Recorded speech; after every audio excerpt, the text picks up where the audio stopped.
Ngayon mga repa ay balikan ulit natin ang nakaraan at sabay-sabay ulit tayong manostalgia dito sa mga ikikwento ko sa inyo ngayon. Kaya kung Gen Z ka o late millennials ay stay put ka lang dyan mga friend kasi ipapaalala ko ulit sa inyo ang good old days.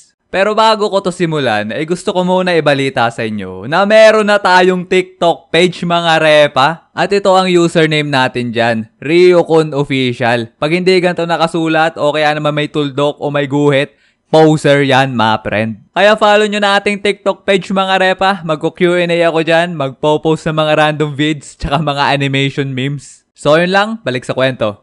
Kasi kung ang kunento ko sa inyo nung part 1 ay mga pormahan at mga palabas sa TV noon, ay ngayon naman ang kikwento ko sa inyo ay mga pagkain noon na hanggang ngayon ay hinahanap-hanap ko pa din. At syempre, yung mga pagkain na yon ay sa sari-sari store na bibili. At hindi ko lang alam kung yung mga pagkain na yon ay tinitinda pa rin hanggang ngayon. Isa na dyan ay yung school bukol na chichirya. Meron pa kaya nun? Dati kasi ay yung laruan lang sa loob ng habol ko, kaya ako yun binibili. Ang lagi ko pa nga nakukuha nun doon ay yung palakaan na laruan. Pero minsan, pag natitrip ako maging si Joaquin Bordado, ay lalagyan ko ng alcohol yung pabalat nun, sabay tatapal ko sa braso ko.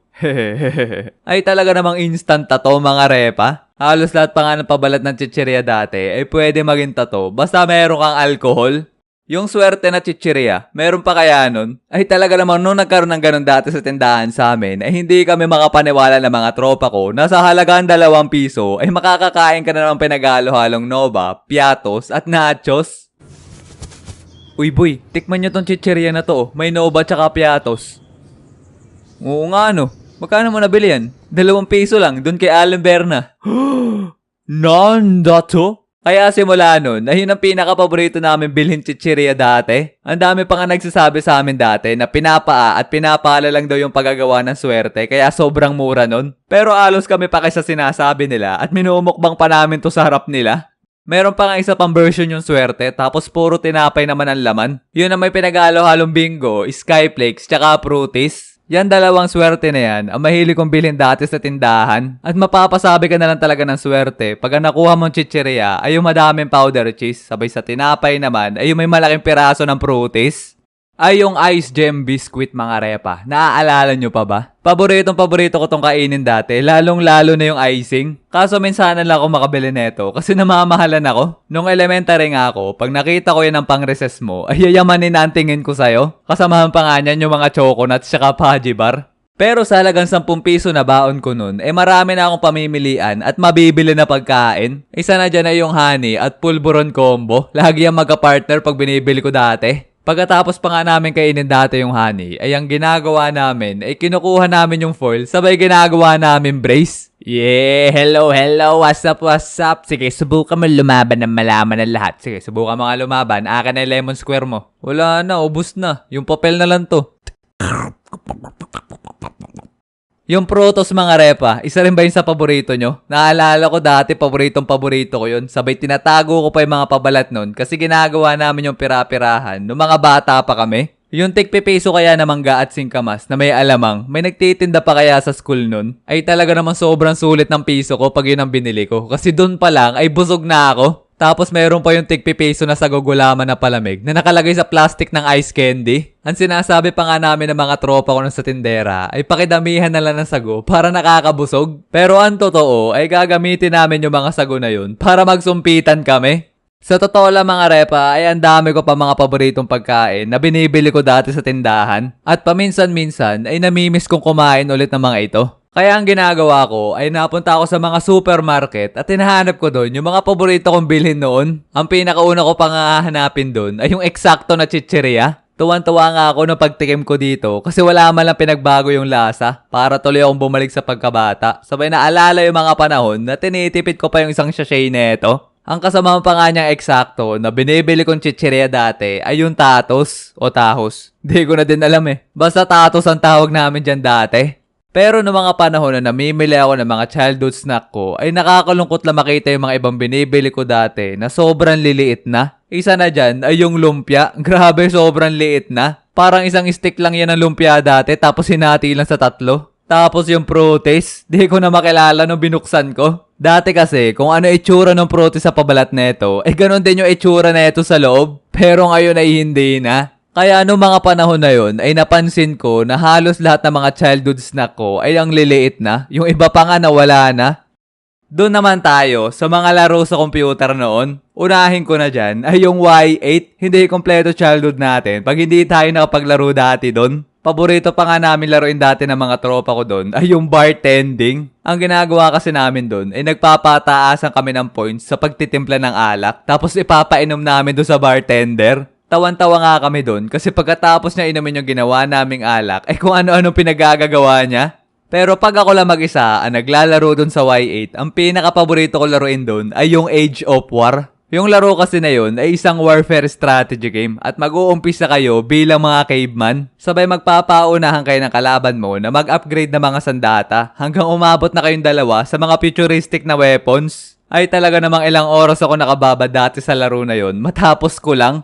Doon naman tayo sa mga laro sa Facebook dati. Para sa iba dyan na hindi makapaniwala o hindi naabutan yon, oo, meron mga laro sa Facebook dati. May mga laro pa nga doon na gandang-ganda ako na kahit ngayon ay naghahanap pa rin ako ng mga kaparehas na mga laro na yon. Buti na nga lang yung iba, nasa Play Store na. Isa na dyan ay yung Ninja Saga, mga friend. Naaalala nyo pa ba tong laro na to? Grabe, sobrang sikat na ito dati sa lugar namin. Lagi pa nga kami naglalaban dito ng mga tropa ko. Meron pa nga kaming isang kaklase nun na sobrang lakas doon. As in kahit magtulong kaming tatlo ay hindi namin siya matalo-talo. Doon pa nga lang sa pet niya ay bugbog sarado na kami. Kaya kasi sobrang lakas na kaklase namin na yun ay nabili siya ng in-game tokens habang kaming tatlo ay tamang pre-users lang. Ang isa pang sikat na laro dati sa Facebook nun ay yung Dragon City. Ito din yung isa sa pinakakinadikan ko laro dati sa Facebook. Meron pa nga akong hindi malilimutang moments sa laro na yan. One time kasi ay pinagkaguluhan ako sa com shop kasi nakapag-breed ako ng Legendary Dragon. Noong mga panahon kasi na yun hindi pa uso manood ng tutorial sa YouTube kasi nga ang bagal ng internet. Kaya hindi namin alam kung paano. Kaya miski ako ay hindi ko akalain na makakapag-breed ako ng Legendary Dragon. Na-curious lang kasi ako nun kung ano mangyayari pag pinag-breed ko yung parehas ang element. Dati kasi sa Dragon City sa Facebook ay hindi mo pwedeng ipag-breed yung dalawang basic element na dragon. Pero pwede pag double elements na yung dragon kahit magkaparehas pa yan. Kaya ang ginawa ko noon ay pinag-breed ko yung Cool Fire Dragon tsaka Sucker Dragon. At boom! Legendary Dragon ang kinalabasan. Ay yung feeling ko talaga ng mga oras na yon ay para ako nakakita ng hidden treasure. At dahil mabait akong bata noon, syempre tinulungan ko yung mga nagtatanong kung paano ko nagawa yon.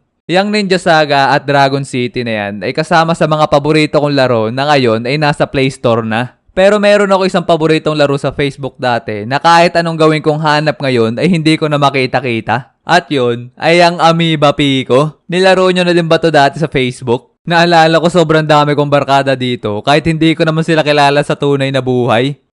Doon naman tayo sa dalawang pinakasikat na laro dati sa com shop. Etong dalawang laro na to ay pihadong may malalakas na sigawan o kaya naman pustahan pag ito ang nilalaro. At itong dalawang laro na to ay ang Counter-Strike at Dota. Unahin na natin yung Counter-Strike. Nilaro ko kasi to nung grade 7 pa lang ako. Ay talaga naman kahit tanghaling tapat tapos walang electric fan, sabay ang daming tao sa com shop ay tuloy pa din kahit ligo na ng pawis. Yung mga ganyang moments kasi ay hindi mo napansin yung banas sa paligid kasi tawa na lang kayo ng tawa ng mga tropa mo. Ang paborito pa nga namin mapa na paglaruan dyan ay yung deathmatch. Ay talagang pagpasok pa lang namin sa mapa ay rambulan na agad.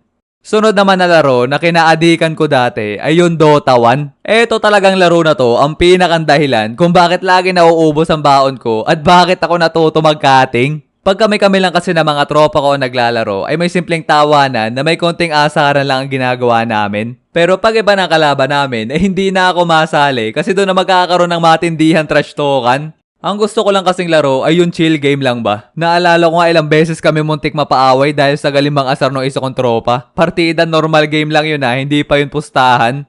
Sa totoo lang ay sobrang dami ko pang good old memory sa com shop. At kasama na dyan sa good old memory ay yung pag-edit ng picture namin magtutropa sa photo grid. O kaya naman yung mga moments na pagbukas mo ng PC ay meron nakalimutan mag-logout ng FB. Ay talaga namang yari yung account mo pag nagkataon. Kaya yung com shop mga repa ay merong special place sa akin Kokoro. Kasi naging pangatlong bahay ko yan nung high school pa lang ako. At yan din yung ultimate libangan namin magtutropa dati. Pero ngayon ay nakakalungkot pag nakita mo sarado na yung com shop na lagi nyo tinatambayan dati. Ang dating tambayan na punong-puno ng tawanan at sigawan, ngayon ay sobrang tahimik na at dinadaan-daanan mo na lang. Sa paningin ng iba ay bakanting lote lang yon. Pero para sa atin ay lugar yon na masasayang kahapon. So yun muna mga repa, sana nagustuhan nyo ang mga kwento ko sa inyo ngayon. Kayo, ano-ano mga bagay na nagpapanostalgia sa inyo? Abay share nyo naman yan dyan sa baba. Kasi pag nabasa ko yan, baka manostalgia din ako. Pero bago ang lahat mga repa, ay i-follow nyo na din nga pala ako sa aking iba pa mga social media account. At ang mga yan ay ang ating official TikTok page, FB page, at ang ating Instagram page. Kaya iiwan ko na lang yung link na mga yan sa ating comment section para i-click nyo na lang at hindi na kayo maghanap. At syempre, huwag nyo rin kakalimutan na mag-like and subscribe dito sa ating YouTube channel at pindutin nyo na din yung bell notification niyan para updated kayo sa ating mga padating pang animation. So yun muna mga repa, kita-kits na lang ulit sa ating next video. Peace!